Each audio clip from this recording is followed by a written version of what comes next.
Uno de los grandes proyectos del arte es el de reconciliarnos con el mundo. Naturalmente, no todo el arte lo hace o lo intenta, pero de cuando en cuando algunos artistas nos dan la visión de un universo que no es hostil ni indiferente y que tampoco necesita grandes cambios. Y en un lugar así puedes moverte sin esfuerzo, pues en cierto modo complementa la naturaleza. Para Picasso, Matisse y los Fauves, el Mediterráneo era eso precisamente. Era el mar que se mantenía en una especie de satisfacción sensual intemporal, más allá de la historia, compatible con una tradición histórica de vuelta al pasado clásico. En esto se ha convertido 60 años después de que pintaran sus costas. El mal gusto inacabable, infinitamente prolongado, una terrible parodia del placer. No es de extrañar que hoy su arte nos parezca un paraíso perdido. Desde luego que el siglo XIX no inventó el arte del placer, pero lo extendió. No dejaba de llevar razón Talleyrand cuando dijo que el que no ha vivido antes de la Revolución, la francesa, claro, no conoce la dulzura de vivir. Para los ricos, esto era absolutamente cierto, y de hecho, en el arte del siglo XVIII, el principio del placer pertenecía a una clase, la aristocracia. La gran imagen del placer civilizado en la pintura era la fiesta campestre, un grupo de personas divirtiéndose al aire libre, la cultura acicalándose en presencia de su oponente, la naturaleza. Estas fiestas comenzaron en el siglo XVI con Tiziano y Giorgione. Antoine Watteau las pintó en Francia a principios del siglo XVIII y fueron muy corrientes en el arte cortesano. Thomas Gainsbourg las unió con el retrato formal, el matrimonio Andrews contemplando la naturaleza condensada en su hacienda.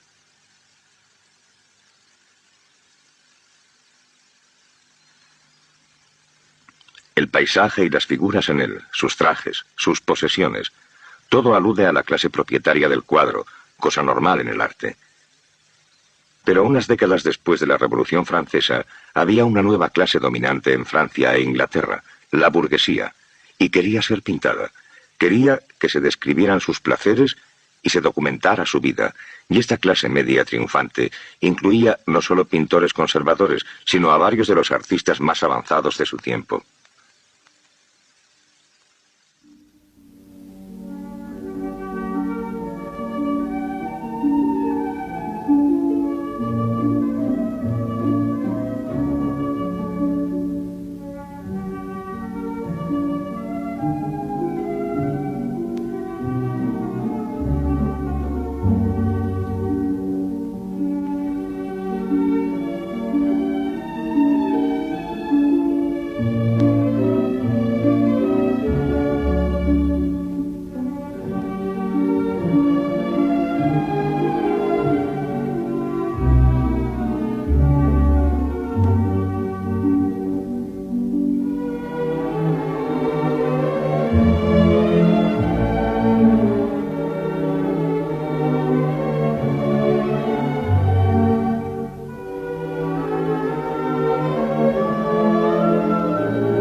El impresionismo ha sido el más popular de todos los movimientos artísticos en buena parte de los últimos 100 años, y el apetito por sus cuadros no parece apagarse nunca. Y a la vez nos parece que representa un mundo perdido, un mundo premoderno cuyos iconos tienen muy poco que ver con nuestro tiempo y cultura, y ambas cosas son ciertas por la misma razón. Hacia 1870 el campo del placer pictórico se amplió dramáticamente. El impresionismo encontraba sus temas en cosas que el hombre de la calle podía disfrutar, incluyendo la vida de los propios pintores y sus amigos.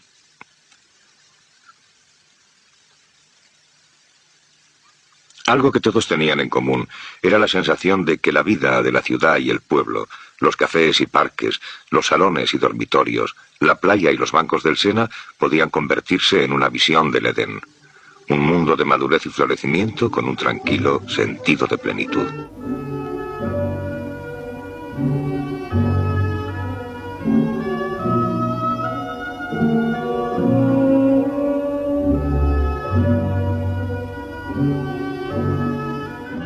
Los impresionistas tuvieron su momento al comienzo de la paz más continuada que Europa nunca conoció.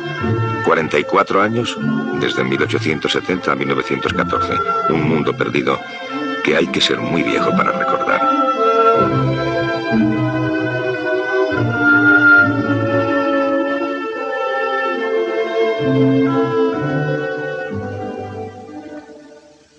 A mediados de los 80, el amor impresionista a la espontaneidad estaba siendo contestado por artistas más jóvenes que lo veían como la dictadura del ojo sobre la mente.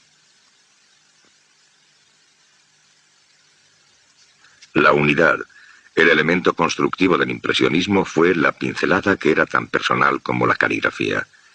El más grande de los artistas jóvenes fue Georges Seurat, que reemplazó la pincelada por el punto. Cientos de ellos, miles. El punto era impersonal y crecía en colonias como el coral. Endurecía las formas y les daba la inmovilidad egipcia y arcaica que Seurat proponía como antídoto al amor por el momento de los impresionistas. Sobre todo el punto significaba el control del color, paso a paso. El ojo de Seurat para el color fue uno de los más sutiles de toda la historia del arte y quería que cada toque tuviera la claridad analítica del pensamiento científico. Su tema principal era impresionista, pero sus intenciones no. Quería dar a sus imágenes la densidad y permanencia del arte clásico. Orden, sistema, dignidad. No quería instantáneas, sino revelar el aspecto procesional de la vida moderna. Algo formal, riguroso y semejante al heroico dandismo que Baudelaire vio en París 30 años antes. Quiero presentar a la gente de hoy moviéndose como en los frisos griegos, reducida a sus esencias. Disponerlos en cuadros con arreglo a armonías de colores y de líneas, con la línea y el color ajustados entre sí. Lo hizo así en un enorme cuadro de parisinos paseando una tarde de domingo por un verde islote del Sena llamado La Grande Jatte. Aquí, el recreo de la clase media tiene el tratamiento ceremonioso y noble que el arte reservó hasta entonces para reyes y dioses. En él, el placer toma la gravedad de la pintura de historia.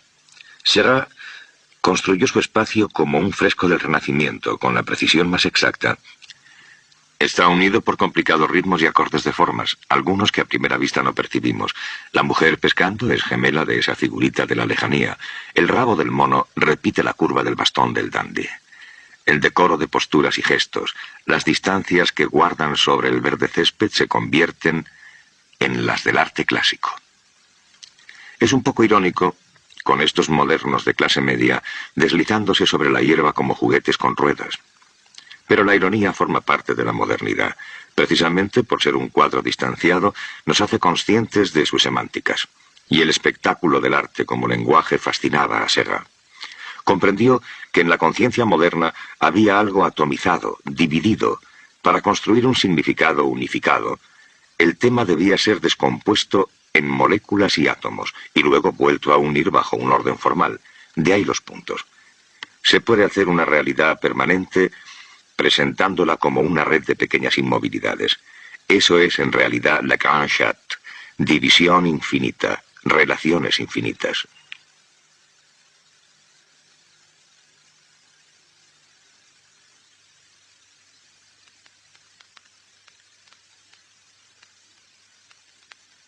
Claude Monet llegó al mismo sitio, pero por un camino diferente. Si hubiera muerto el mismo año que Seurat, 1891, le honraríamos como el impresionista esencial, y antes o después le olvidaríamos.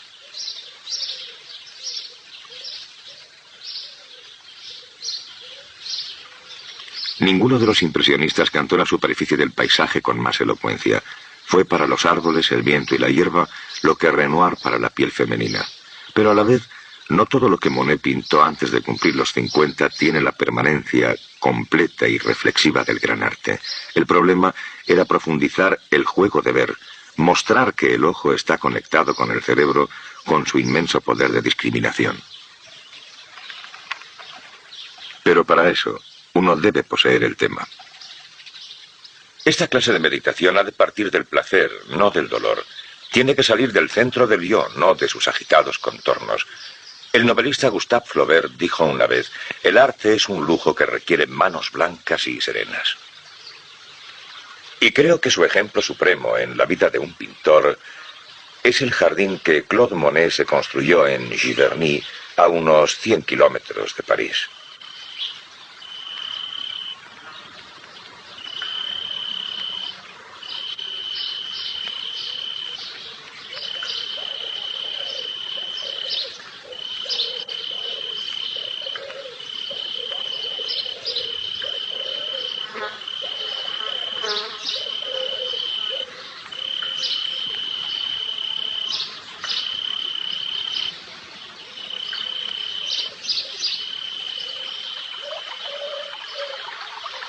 Diez años después, en 1893, Monet tenía más de 50, cuando empezó a trabajar en la segunda mitad, que era un jardín acuático, pero este proyecto le obsesionó 30 años. Al principio, las autoridades no se lo permitían porque quería desviar un arroyuelo cercano y temían que esto provocara alteraciones en el suministro. Pero no fue así, sino que le proporcionó los temas para los mejores cuadros de la última mitad de su vida. Su jardín acuático era una obra de arte y de él fluyeron otras. Se ocupaba de él, lo controlaba. Era su tema como sus pinturas. Era, como dijo con bastante elegancia un historiador de arte, su harén de la naturaleza. Y así, todo el último Monet está aquí. Esa inspección y contemplación sin fin de un mundo sumergido, reflejado. El cielo en el agua, los nenúfares, los sauces y este puente japonés.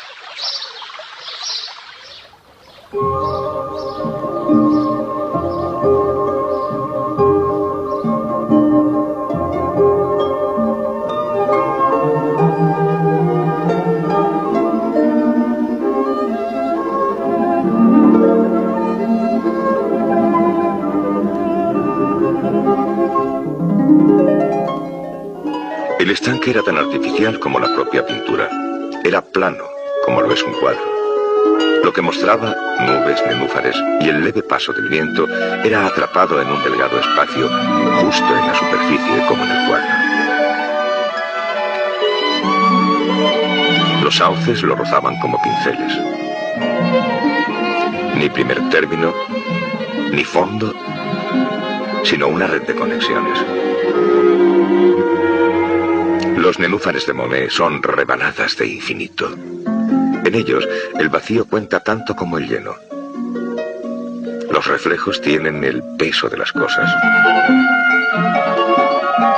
Captar lo indefinido, fijar lo inestable, dar forma a visiones tan complejas, tan matizadas, que apenas pueden nombrarse. Esto era un proyecto básico de la modernidad que iba en contra de la relamida visión de lo real que nos daba el materialismo y solo podía desarrollarse en un contexto de placer visual, sin distracciones.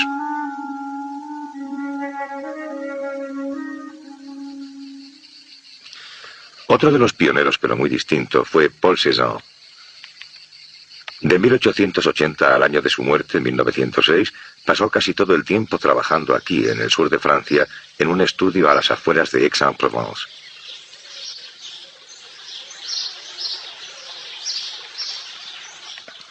Este estudio es uno de los santuarios de la mente moderna, una especie de relicario. Pero el irritable espectro diabético que lo habitó sigue confundiéndonos, en parte porque pasó esos 25 años encerrado en un pueblecito y no sabemos gran cosa de lo que realmente pensaba, y en parte también porque fue una pintura muy posterior la que le reclamó como antepasado. En un programa anterior mencioné el efecto de Cézanne en el cubismo como un pintor buscando estructuras en un mar de incertidumbres, un genio de la duda, y lo fue. Pero nunca se imaginó el cubismo, y habría odiado la misma idea de pintura abstracta. El único gran deseo de su obra era devolvernos al mundo, al aspecto y el tacto de las cosas, probar la coherencia de lo que veía cuando miraba, por ejemplo, unas cebollas en una mesa.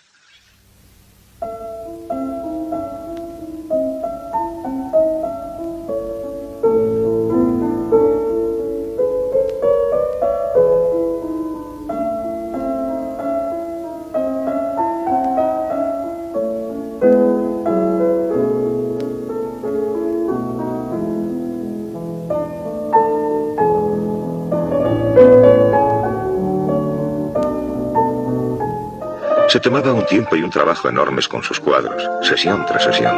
Cuando terminaba un bodegón, las cebollas tenían brotes y las manzanas estaban podridas.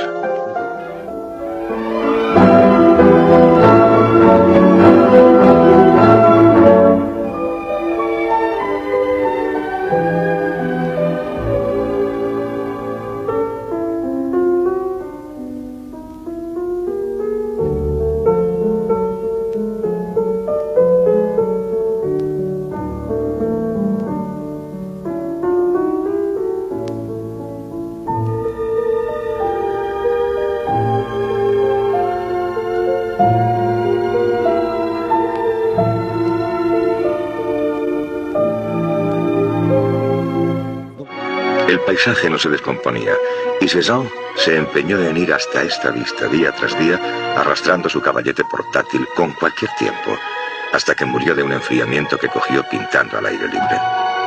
Era provenzal, y su arte lo proclama antes que nada.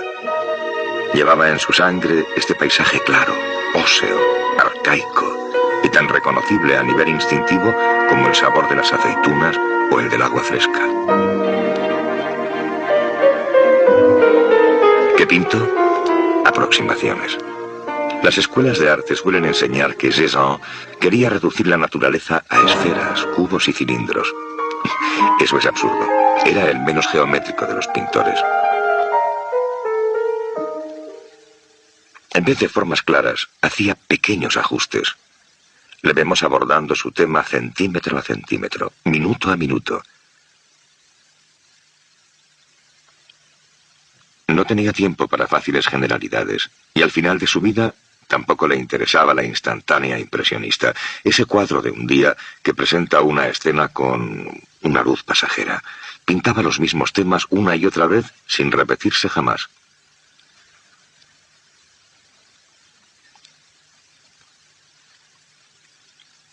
La colina que se convirtió en su emblema, Mont Sainte-Victoire, en las afueras de Aix. Quería que sus imágenes fueran la evidencia acumulada de un pensamiento y cada cuadro un depósito, una especie de capa irregular de observaciones. Cuanto más pintaba, más veía, y cuanto más veía, más múltiple e inalcanzable se hacía la verdad. Nadie ha conseguido tanto en tal aislamiento. En vez de facilidad, tenía un inmenso rigor, y así se veía frustrado casi siempre. Y mucho más en sus últimos días. Unas semanas antes de su muerte, escribió una carta a su hijo en París.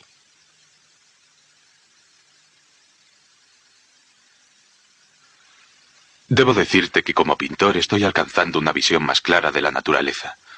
Pero para mí, la realización de mis sensaciones es siempre dolorosa. No puedo alcanzar la intensidad que se despliega ante mis sentidos, ni tengo la magnífica riqueza de colorido que anima la naturaleza.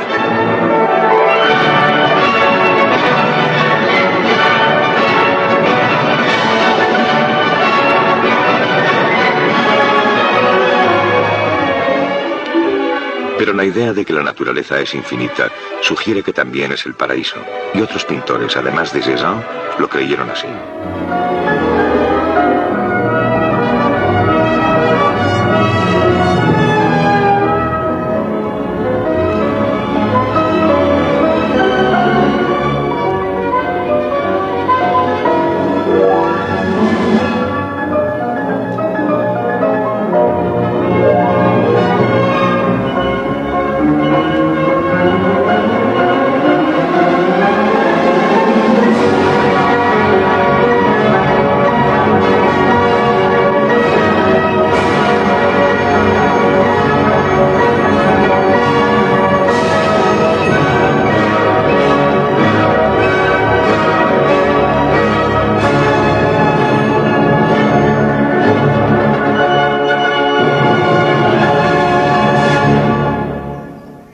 que ocurrió fue que los pintores buscaron una clase de paisaje al juego con los cuadros que querían hacer.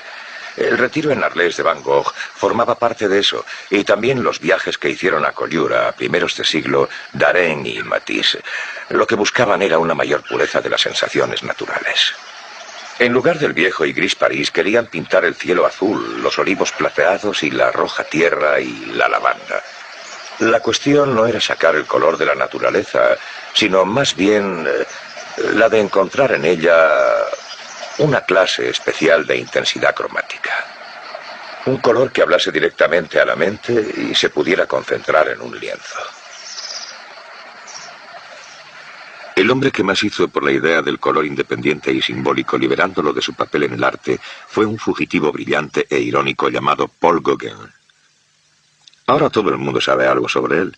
Fue el rebelde arquetípico. El hombre que dejó la banca para pintar, que se volvió medio loco con su demente amigo Van Gogh, intentando formar una comuna de artistas en la Casa Amarilla de Arles, y que abandonó a su esposa por los abrazos de las tahitianas. Su famosa escapada fue provocada por la gran exposición de París, que tenía un espectáculo tahitiano y folletos de viaje que decían: los afortunados habitantes de Tahití, el remoto paraíso de los mares del sur, solo conocen la alegría de vivir.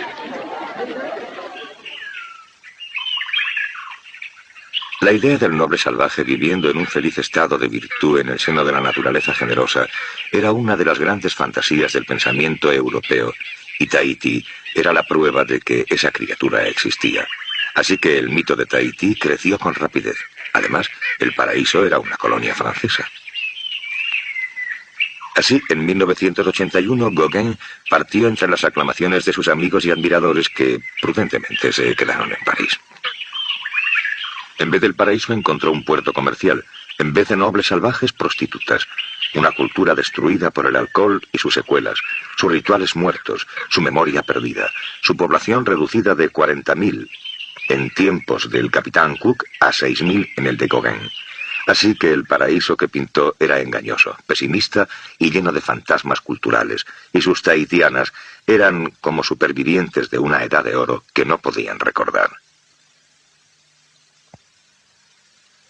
Quiero perpetuar a esas ninfas de piel dorada, con su penetrante olor animal y sus sabores tropicales. Su color apuntaba al futuro. Los colores de Tahití eran brillantes, y Gauguin los usaba con caprichosa intensidad. Creía que el color podía actuar como las palabras, que tenía un duplicado para cada emoción y cada matiz de sensibilidad, convirtiéndose así en un intérprete entre la mente y el mundo. Era un lenguaje hecho de manchas en una superficie plana. Su función era expresar más que describir. Para los pintores más jóvenes, esto era una tremenda libertad, pero querían usarlo dentro de Francia, y su escenario natural era el sur, pues el color era signo de vitalidad, emblema de bienestar.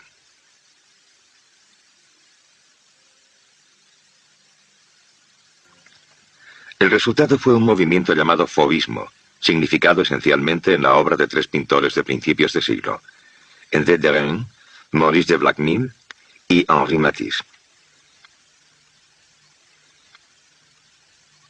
La palabra fauve significa fiera, y fue la etiqueta que les puso un crítico hostil espantado por la intensidad de sus cuadros.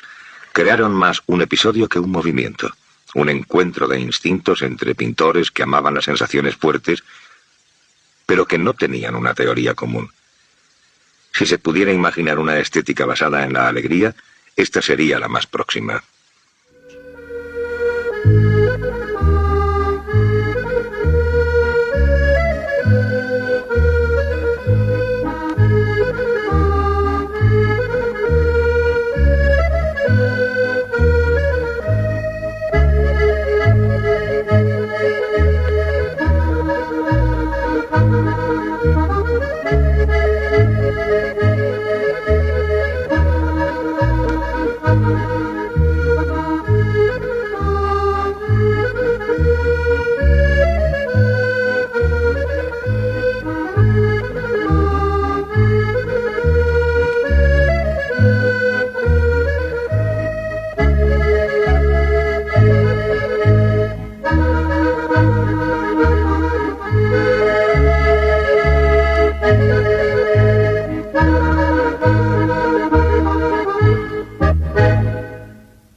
El maestro de la reflexión en el placer fue Henri Matisse, que nació en 1869 y murió en 1954.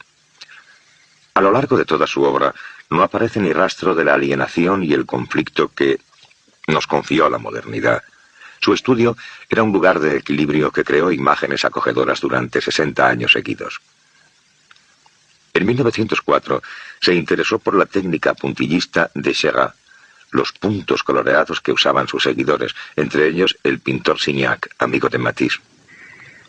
Signac tenía una casa en Saint-Tropez y Matisse fue allí en el verano de 1904. El resultado fue una de esas desmañadas demostraciones del arte moderno en la que los instintos literarios de Matisse se mezclaban con sus fantasías sobre Arcadia, una fiesta junto al mar en Saint-Tropez, con una barca con vela latina, un pino, un grupo de desnudos manchados y bulbosos y un título totalmente bodeleriano: lujo, calma y voluptuosidad. Era su primera imagen del Mediterráneo como un estado mental, un cuadro torpe, pero un portento.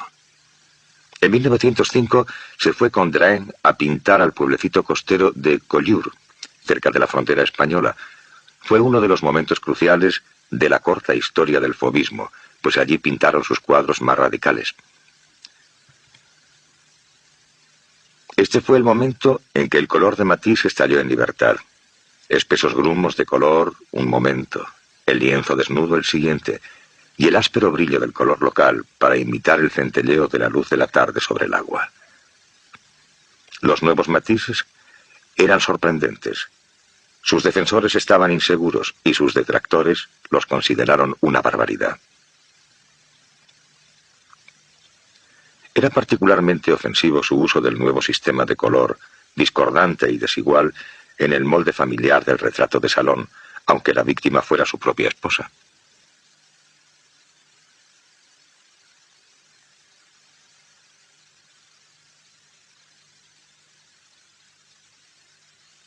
Una y otra vez presentaba la imagen de un mundo precivilizado, el Edén antes de la caída, el sueño de Gauguin, habitado por hombres y mujeres sin historia, lánguidos como plantas o enérgicos como animales.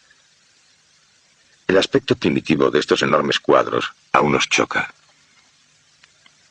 Matisse presenta su imagen de la música en sus orígenes realizada por media docena de cavernícolas desnudos, prehistóricos, presociales y decididamente pretecnológicos.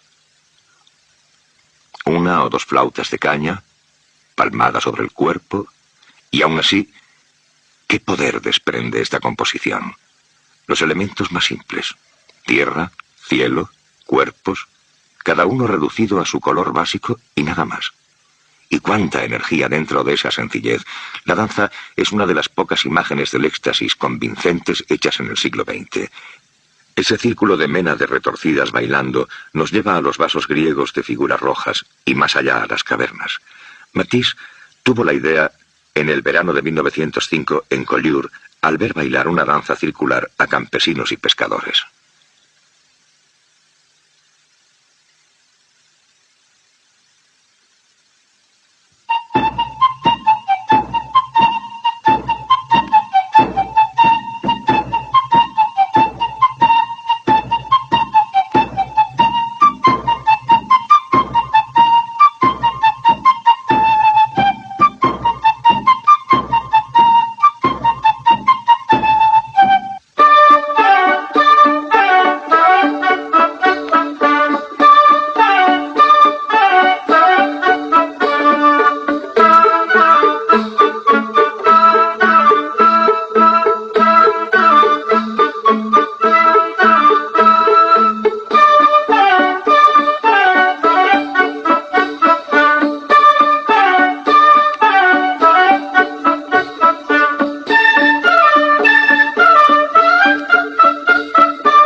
La otra cara de la moneda era su intenso interés en la artesanía, la cerámica islámica y las miniaturas persas.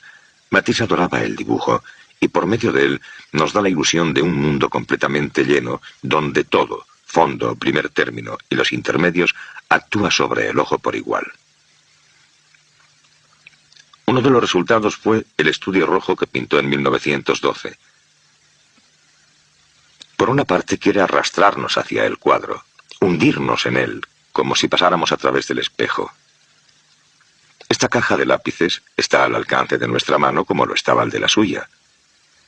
Pero no es un espacio real, pues está todo bañado en rojo, un rojo más allá de la experiencia ordinaria que se describe como una ficción, como arte. La línea está incrustada como en una miniatura persa, y algo más. Todo aquí es una obra de arte o de artesanía. Los cuadros son Matisse, como las esculturas. El único rastro de la naturaleza es la planta, pero está muy domesticada. Trata de ser otra obra de arte y está entrenada para responder las curvas de ese sillón, que se reflejan al otro lado de la habitación en un desnudo rosado.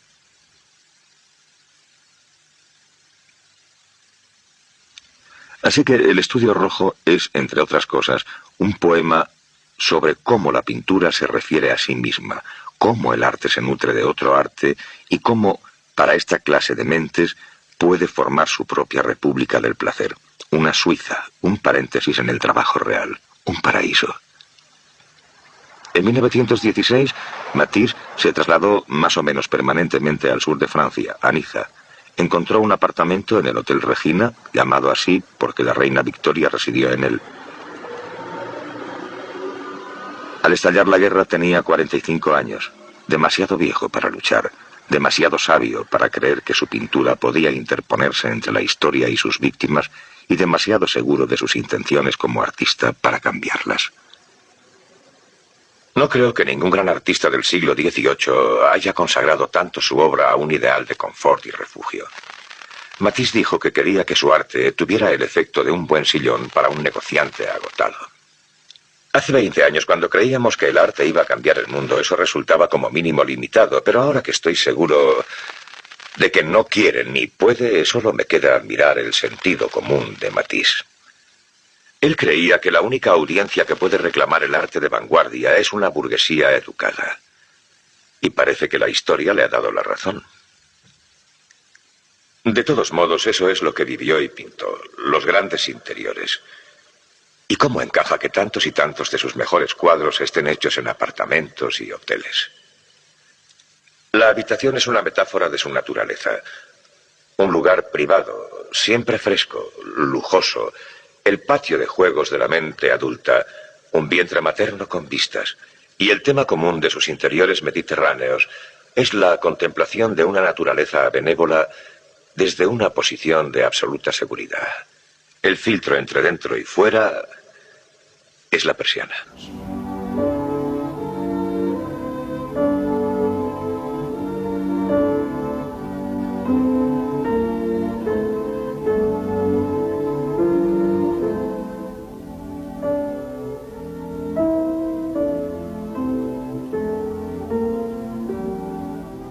Mi propósito es traducir mi emoción. Este estado de ánimo es creado por los objetos que me rodean y reaccionan en mí. Desde el horizonte hasta mí, expreso el espacio y los objetos que están situados en él, como si solo tuviera enfrente el mar y el cielo. Esto es la cosa más sencilla del mundo.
Había otros pintores que creían que su temperatura emocional estaba siempre alta en el Mediterráneo, especialmente Pierre Bonnard, que tras años de viajes al sur, al fin se vino a esta casa cerca de Cannes en 1925. Matisse nunca habría vivido en un jardín así. En ciertas cosas, Bonnard era su opuesto, el pequeño burgués contra el grande, un poeta de la intimidad doméstica más que del gran apartamento. Las composiciones de Matisse tenían un aire de grandeza formal, de declamación en la gran tradición del arte francés, pero las de Bonnard no. En sus bodegones ponía las cosas tal como las encontraba, o al menos las pintaba que parecían así. La disposición de jarras, tazas y platos en esa mesa de desayuno parece frágil y casual, dispersándose a la vista. Incluso cuando están más preparados, como este, disuelve el color y con pinceladas sueltas hace que parezca blando, informe y listo para desaparecer como el tiempo. Todo en Bonnard se ve en privado, nunca en público. La comida en casa, las flores de alrededor y la mujer.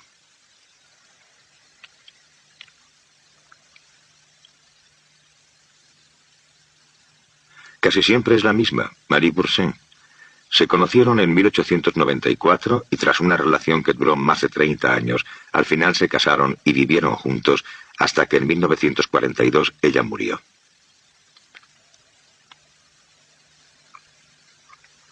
Lejos de ser la satisfecha esposa de un pintor en un chalet del sur de Francia, era una arpía celosa y regañona que les hizo la vida imposible a él y a sus amigos. No sabía nada de pintura, y ni siquiera guisaba.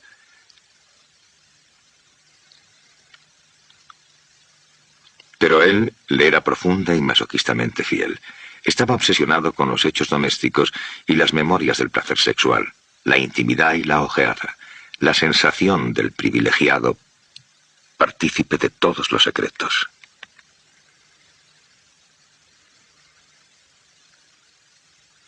La sexualidad del primer Bonnard sigue sorprendiendo. En cierto momento, hacia 1920, ella deja de envejecer. Cuando tenía 60 años, él seguía pintando su cuerpo de 30 años.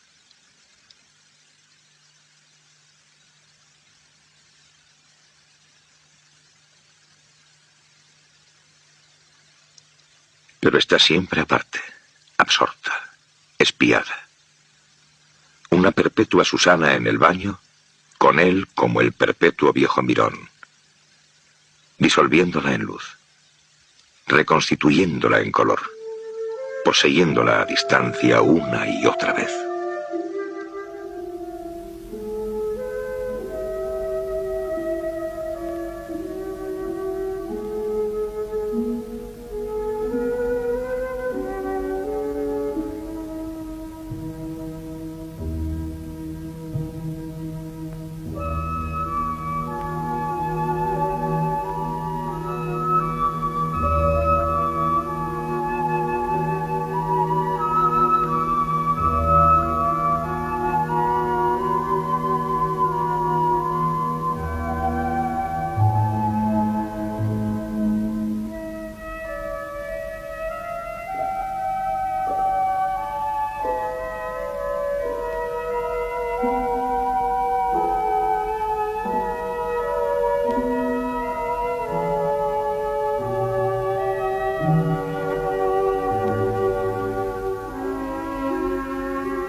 El mayor pintor del placer disciplinado entre las dos guerras fue Georges Braque. En 1915 un abismo se abrió en su carrera. Entró en el ejército y fue herido en la cabeza. No le dañó el cerebro, pero no pudo pintar en varios años, y cuando volvió al caballete decidió de una vez por todas que no regresaría a la abstracción. Allí en la naturaleza, dijo, un espacio táctil, quiero decir casi manual. Y eso es lo que exploró en sus naturalezas muertas de los años 20 y 30. Si alguna vez un grupo de cuadros concretó el deseo, la sublimación, atención y calma, es este. Los objetos son vulgares, una guitarra, periódicos, botellas, los temas rutinarios del cubismo, pero todos con su exacto peso visual. Pretendía distribuir la atención por el cuadro lo más por igual posible. Esto significaba una ambición distinta al cubismo, la de recoger y unir los trozos de la pintura de naturalezas muertas tradicional francesa que Braque, como cubista, ayudó a esparcir. El resultado es más sólido que el cubismo, menos hipotético. Llegó a mezclar arena a la pintura para darle más cuerpo, lograr una superficie más resistente, como el fresco, e insistir en una lenta observación paralela a la inmensa deliberación que vertía en el acto de pintar.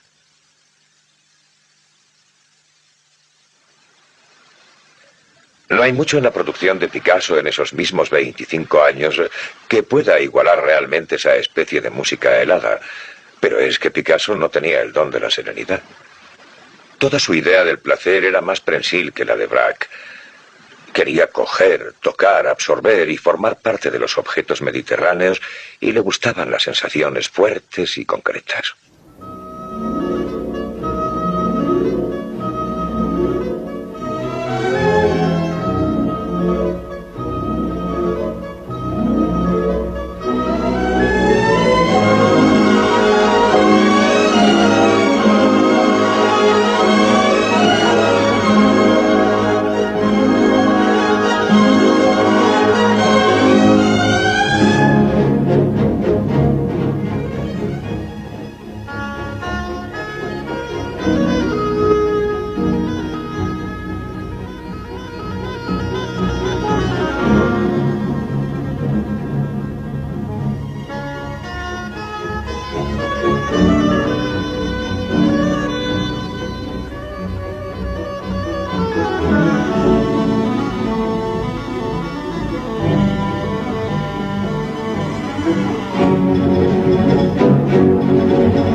La más fuerte era el sexo, y nunca trató de ocultar lo que pensaba de él.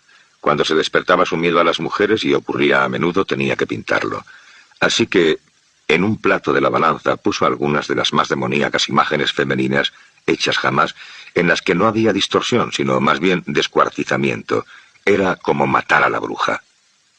Pero en el otro puso las imágenes más intensas del placer sexual de todo el arte moderno. Estaban provocadas por su relación con una mujer llamada Marie-Thérèse Walter, que conoció en 1931.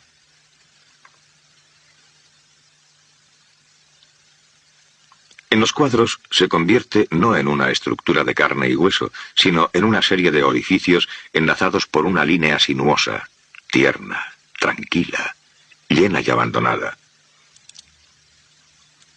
No es que él quisiera fundirse con la piel de esta mujer, en absoluto. Pintaba su excitación y la proyectaba sobre el cuerpo de su amante como una imagen en una pantalla. Reforma su cuerpo a la medida de sus deseos y todos lo pueden reconocer.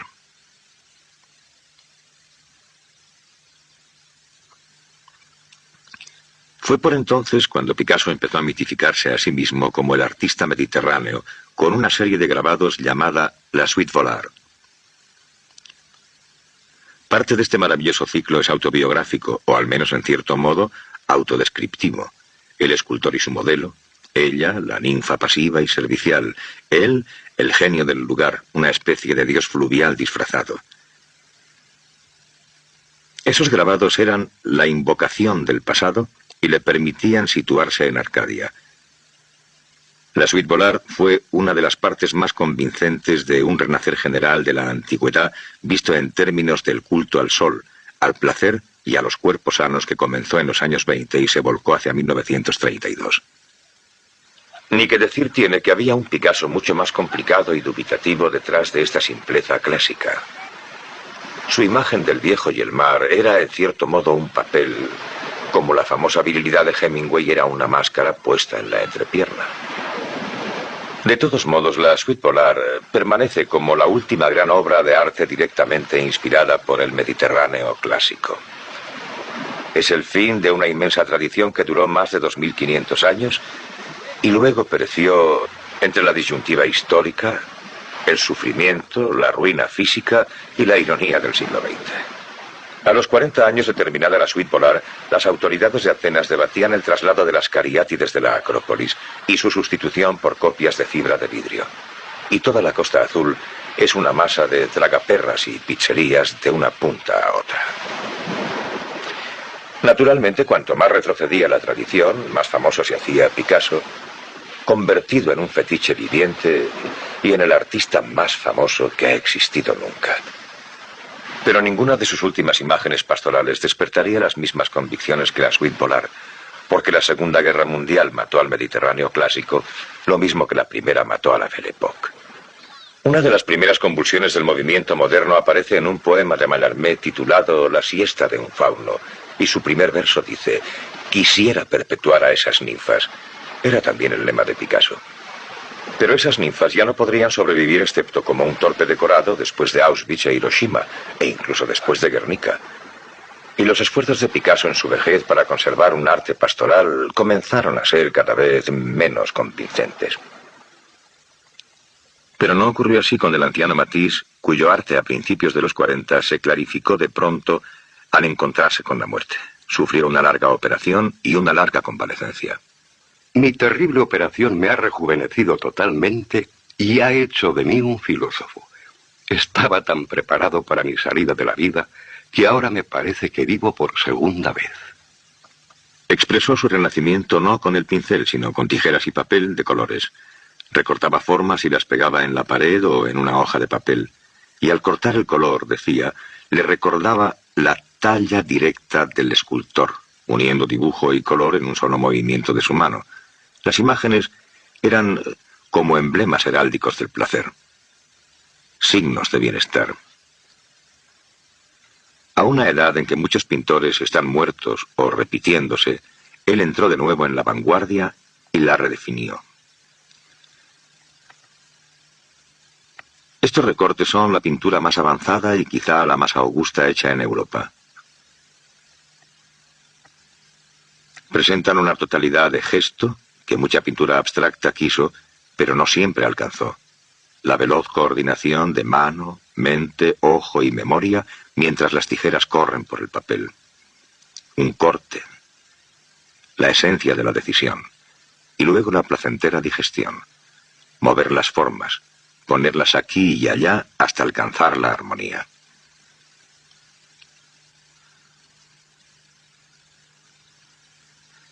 Los recortes resumen lo que aprendió sobre arte islámico desde sus primeras visitas al norte de África y España.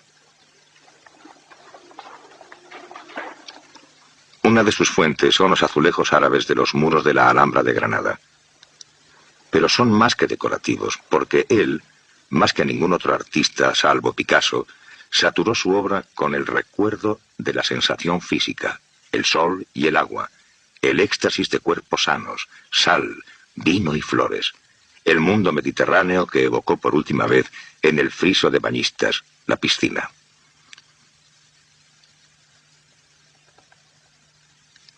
Fue su adiós a un tema que había sido una de las pruebas del virtuosismo artístico desde el siglo XV, el animal humano en movimiento, el cuerpo despojado de culpa, un fin en sí mismo. Entre 1947 y 1951, Matisse trabajó en lo que llamaban la última etapa de toda una vida de trabajo y el remate de un enorme esfuerzo sincero y difícil. Es también probablemente la última gran obra de arte que el catolicismo ha logrado evocar en nuestro siglo y es la capilla dominica de Saint-Paul en Vence, para la cual diseñó casi todo. Vidrieras, murales, crucifijos, de todo.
Es difícil seguirle.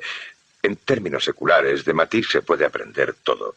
Fue el pintor más influyente del tercer cuarto del siglo XX, como Picasso lo fue del segundo cuarto y Cézanne del primero, especialmente en América. Pero hay algo en su obra que no se puede trasplantar cruzando el Atlántico, y es su mediterraneidad, esa fácil y sensual plenitud que tiene sus raíces en la juventud de Matisse. No es una cuestión de estilo, sino toda una actitud hacia la vida, cómo vivirla y mantener relaciones humanas que venía del siglo XIX y que para miles de gentes fue destruida por la última guerra. Después de todo eso se pueden pintar matices, pero no se puede ser él. Aquel paraíso particular está cerrado, especialmente si se vive en una sociedad altamente utilitaria, alimentada por el pragmatismo y la culpa como la América postfreudiana.